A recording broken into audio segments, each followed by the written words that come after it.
on a desolate plain near the Peruvian Andes is evidence that thousands of years ago, man may have known how to fly.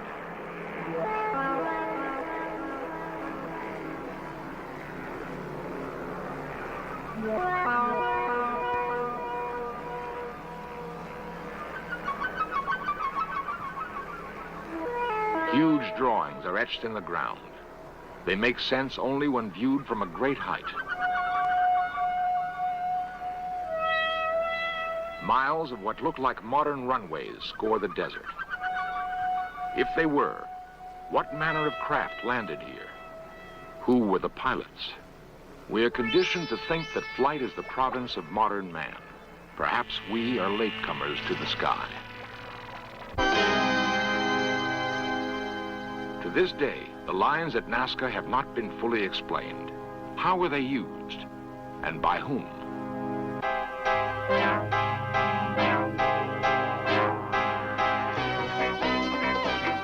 This series presents information based in part on theory and conjecture.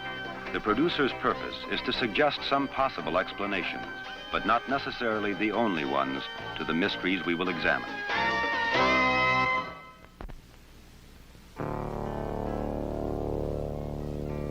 The land we call Peru is both lush jungle and arid plateau. The desert plain called Nazca is host to a strange menagerie.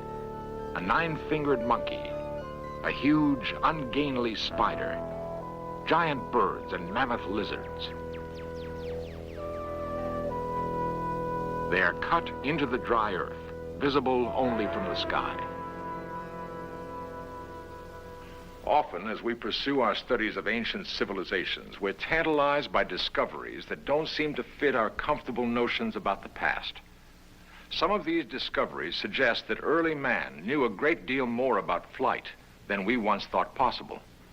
There are no written records to guide us as we go in search of man's dream of flight, but there are remarkable clues to be found in legend and in monuments of earth and stone.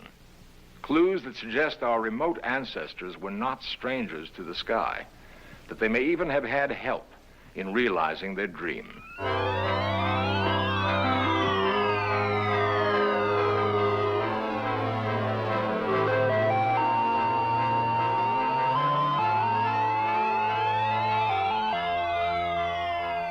The urge to fly seems to have been a primal one with man, to leave the heaviness of earth, to taste the wind and thrill to the rushing ground below.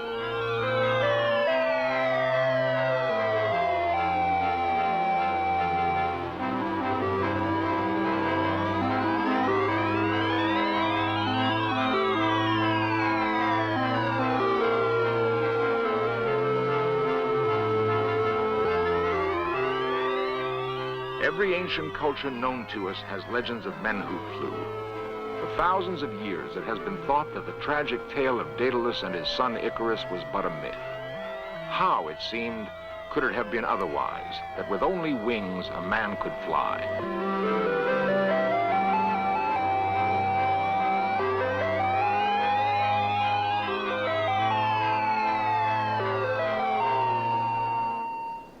Daedalus and his son Icarus were said to live on Crete, center of ancient Mediterranean civilization.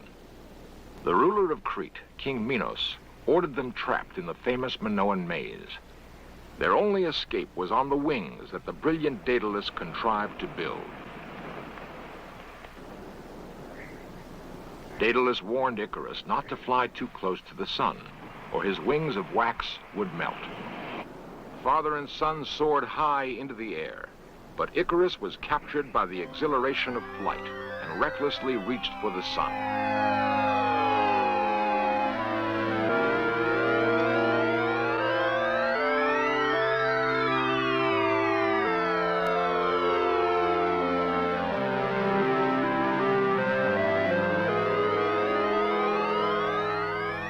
Icarus would pay dearly for his impetuous flight.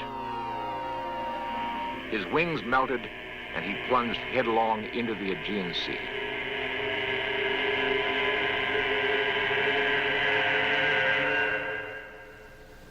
If the Icarus legend was the only story of flight in the ancient world, it could be dismissed. But there are others. Long after the Minoan Golden Age, the city of Florence dominated the culture of the Mediterranean world. It was in Florence that one of the great minds of Renaissance Europe pondered the dream of flight. Leonardo da Vinci was a classic Renaissance man. For years, he was preoccupied with a flying machine of his own design. It had some of the features of a modern helicopter. One report has Leonardo testing his machine in 1505 by launching it from a hilltop above Florence. History does not record the results of that test. Before Leonardo was born, a structure called the Jantar Mantar was built in India. It was apparently an astronomical observatory. The complex arrangement of its architecture performed the functions of telescope and computer. With its help, the thinkers of India contemplated the stars. Ancient Indian chants contain one of the most detailed descriptions of a flying machine. The chants may have been flights of fancy, or they may have been the accounts of early journalists passing on something they had seen. In either case, the chants describe an airborne vehicle called Varana. A form of energy called Sidley made it possible for the machine to fly to distant stars. It is a curious fact that in some ways the ancient Indian observatory resembles a rocket gantry.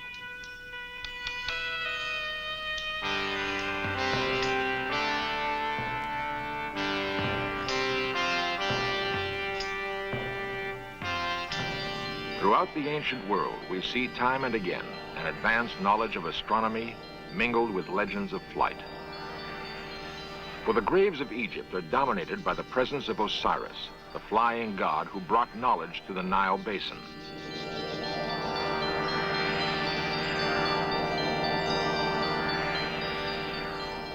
What inspired the ancient obsession with flight?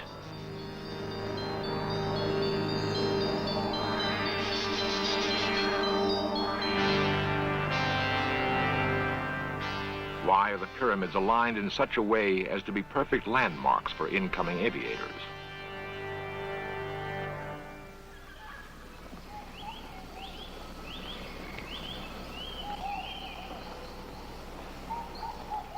The thick jungle of Central America was once home for a remarkable people called Maya.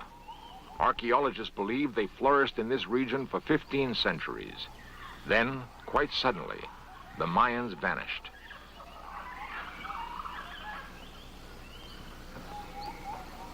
They left behind pyramids and temples.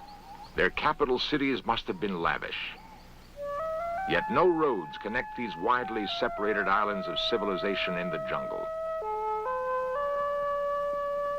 Perhaps the Mayans were familiar with the principles of flight, for there is evidence that, like other ancients, the Mayans were on intimate terms with the heavens.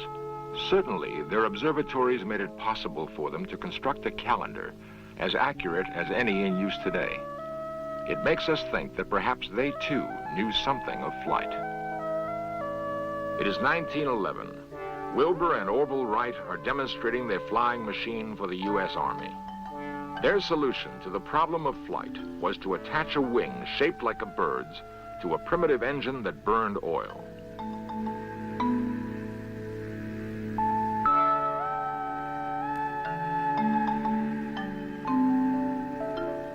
It was a solution appropriate to the dawning industrial age.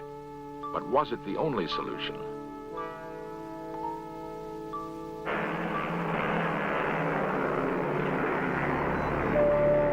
Long furrows were cut into the hard soil of the Nazca Plain 2,000 years ago.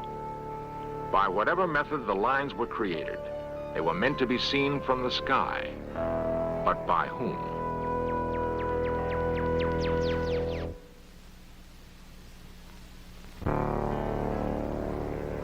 The Nazca Plain on the western shoulder of the Andes in the country we call Peru.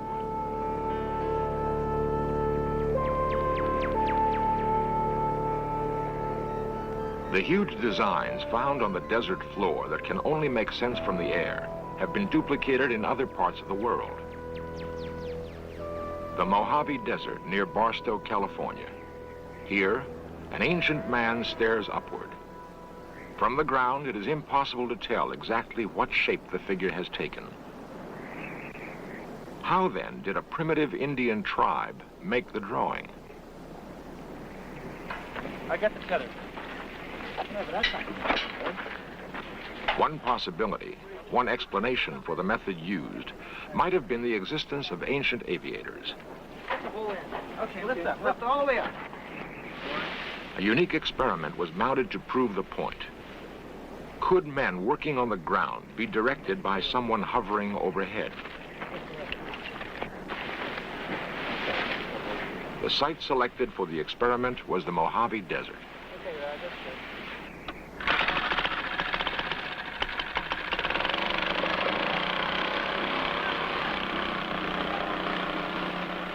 A hot air balloon was the choice for a flying platform. It is a simple device, requiring only fabric and a means for heating air to make it work.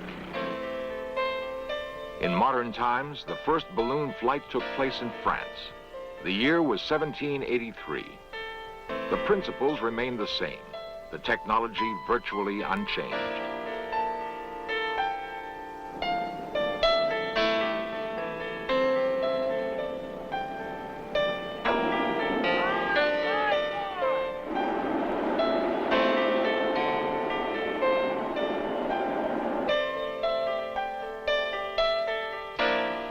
Then as now, there is a purity to balloon flight, an exhilaration undampened by the drone of engines or the blur of supersonic travel.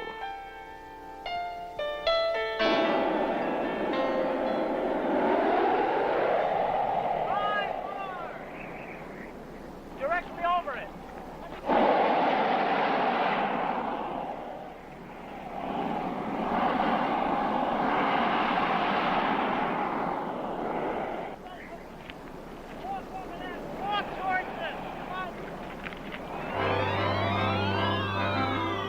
Suddenly, from on high, it is possible to understand how a land drawing could have been directed from the air thousands of years ago.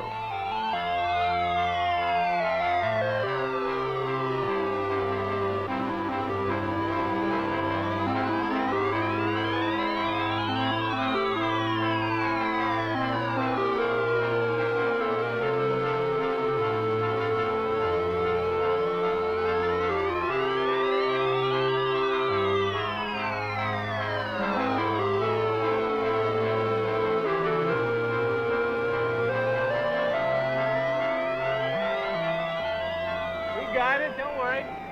There is nothing in the Barstow experiment that could not have been done by earlier inhabitants of the desert. Bring it back over this way. Let's walk it back. Did American Indians launch balloons? Or are there other explanations?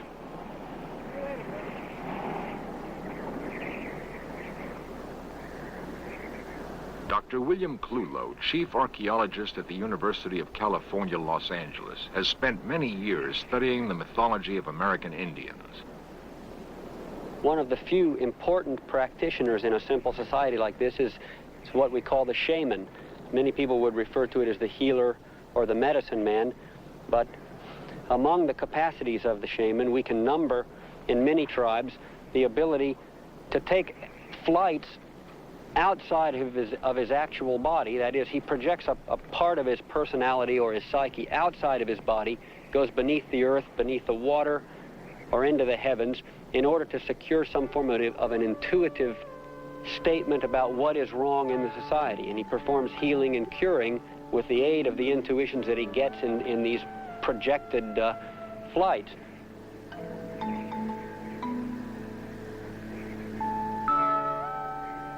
Perhaps the symbolism of myth refers to flights that really occurred. Indian shamans may have been intermediaries who traveled between a primitive culture on Earth and a more highly advanced one in the sky. Time and again, in out-of-the-way places where primitive men made their home, there are faint suggestions left of the relationship between man and flight. On a plateau in Peru named for a dead bull, there are drawings more than 10,000 years old.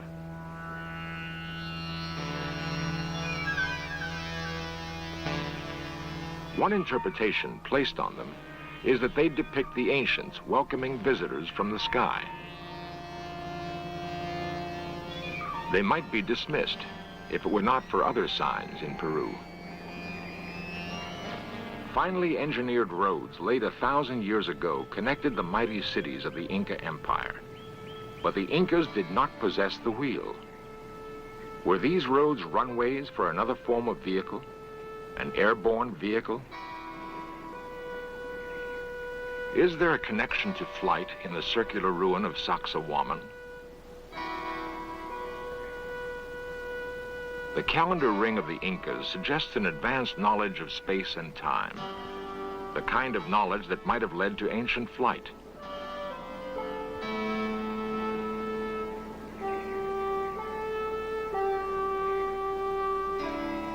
But far and away, the most convincing evidence is found elsewhere.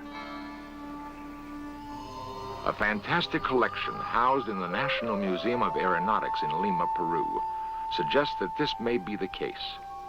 It is not a collection of precious artifacts, but rather an assortment of stones.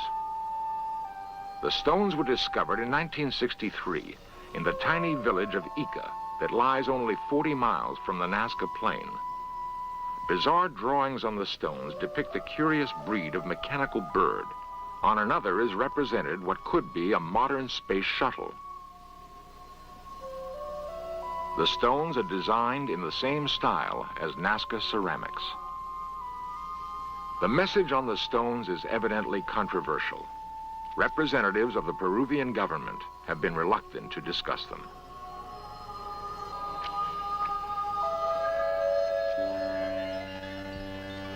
Golden icons, molded by primitive Indians in the highlands of Colombia, reinforce the notion that somewhere in man's past, the dream of flight was realized.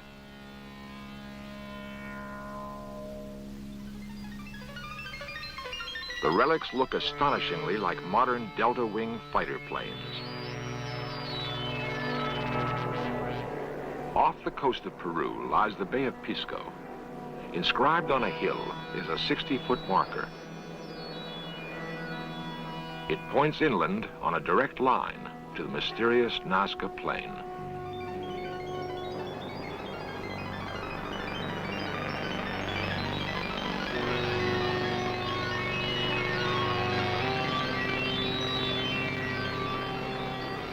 The base camp for prehistoric aviation may have been the Nazca Plain.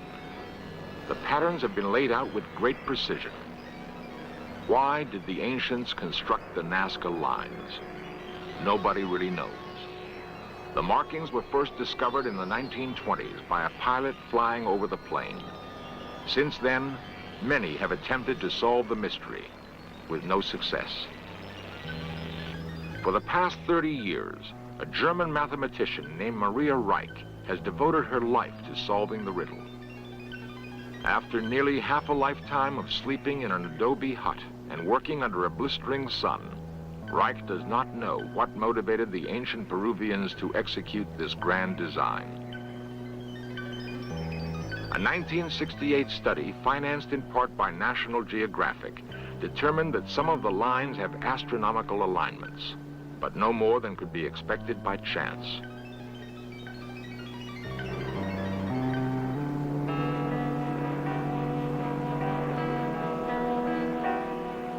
And yet, the lines seem to be pointing.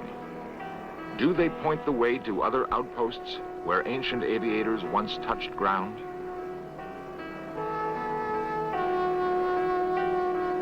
It is a persistent fancy we must allow ourselves to have, for there seems to be no other explanation on Earth.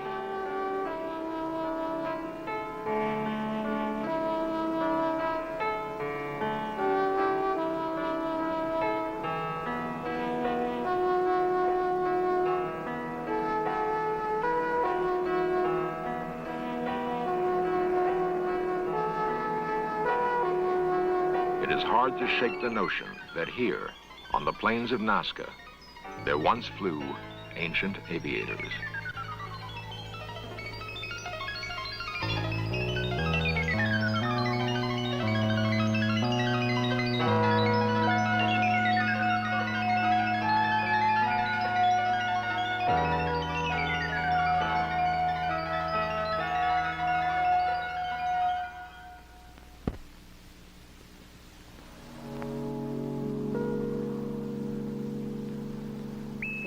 Cape Kennedy, 1970.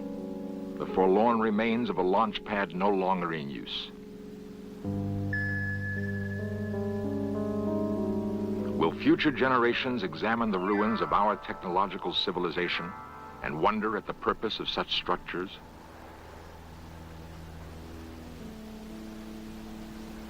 Will they understand the inner workings of radio telescopes or control towers and see them as evidence that in the 20th century, man was reaching out to the stars?